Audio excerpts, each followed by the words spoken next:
Welcome to Real Health Solutions video series, What's the Deal With? Today's topic is going to be cow dairy. Now, I'm sure that most of us have talked about or heard about lactose intolerance. That's where your body doesn't produce the enzyme lactase to be able to digest milk, and that can cause issues, but that's not today's topic, so to speak. We're going to be looking at the other things that cause health issues that have to do with cow dairy. First on the list is casein. Now, what they have done here in the United States is they have crossbred two cows to hybridize them, and in the process, hybridize the molecule casein. And it's a protein in milk.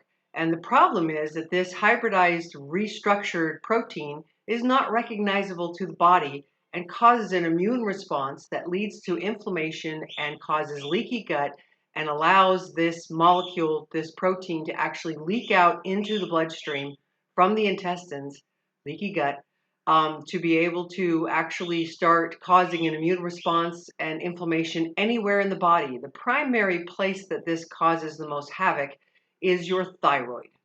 So this is what controls your metabolism and your weight loss and everything else. So dairy gets in the way of that.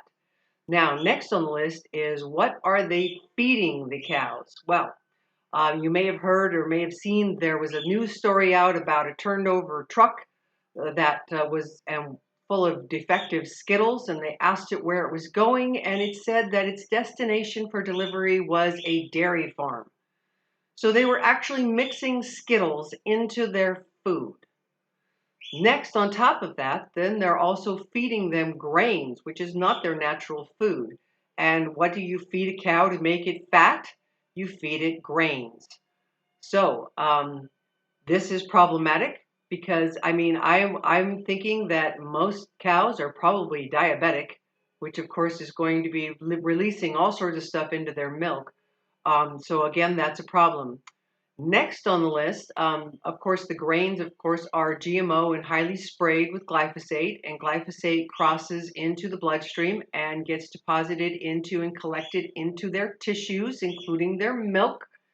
So that means that you're going to be getting this glyphosate into your dairy products.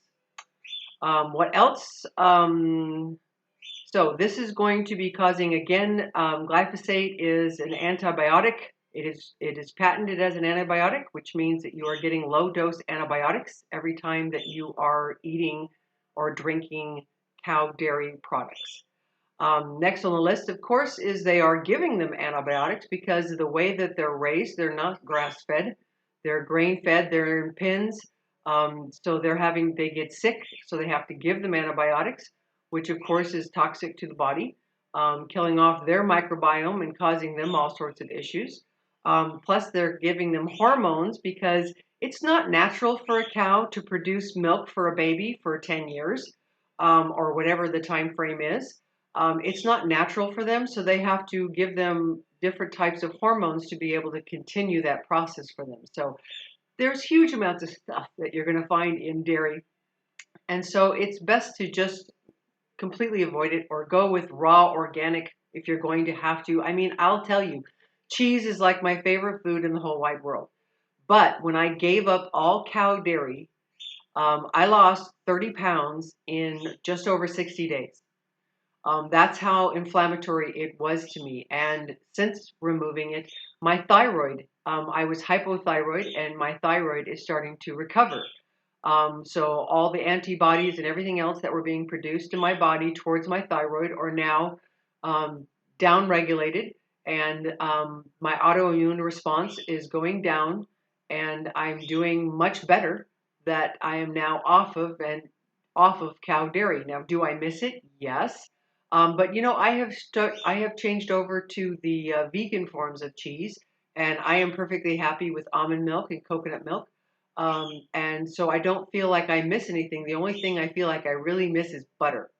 And I have reactions to it. It shows up in my blood work as inflammatory as well as causing antibodies, so I can't have cheese either, or I can't have butter either. So anyway, all right, so I hope that's helpful for you, and I hope that you'll get in contact with me and let me know if there's any other questions or videos you'd like me to do. Real Health Solutions, RealHealthSolns.com. Looking forward to hearing from you. Take care. Have a good day, guys. Bye.